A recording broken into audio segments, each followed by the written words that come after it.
दोस्तों आज Toyota Altis Corolla का रिव्यू जो है वो हमारे पास है आज। इस गाड़ी की जो कीमत है वो आपने थंबनेल पे देख लिया होगा, 11 लाख रुपए है। तो जी हाँ, तो गाड़ी की प्राइस इतनी ही है और उसकी डिटेल आप लोगों के साथ मैं शेयर करूंगा। दोस्तों मुकम्मल डिटेल जानने के लिए वीडियो आखिर तक देखिएगा। 1.5 मिनट की वीडियो है, इंशाल्लाह ये ज़ाया नहीं होगा, डिटेल सारे आपको पहुँचा के रहूँगा। दोस्तों गाड़ी दोस्तों लोकल रजिस्ट्रेशन के साथ है, सवात रजिस्ट्रेशन है दोस्तों। सवात लोकेशन है गाड़ी का, 11 लाख रुपए डिमांड है। मोबाइल नंबर दोस्तों आप लोगों को मैं डिस्क्रिप्शन में देता हूँ नॉर्मली, क्योंकि वीडियो के अंदर से आप फिर डिलीट नहीं कर सकते, जबकि गाड़ी सेल होने के बाद भी बहुत ज़्यादा मेरे भाई जो है वो कॉल्स करते रहते हैं। अच्छा दोस्तों, गाड़ी जो है बम्पर टू बम्पर जेन्युइन है। एलॉय रिम इसमें आफ्टर मार्केट इंस्टॉल है।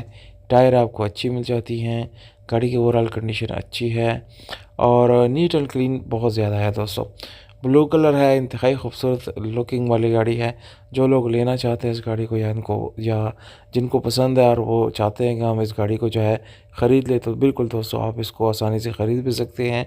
जबकि ये गाड़ी आपको इंतहाई अच्छी परफॉर्मेंस भी देगी और मेरे ख़्याल से 11 लाख रुपए जो है कोई इतनी बड़ी रकम नहीं है। ये एक जो है लोकल एनसीवी गाड़ी है जो कि रजिस्टर्ड भी है। बहुत शुक्रिया।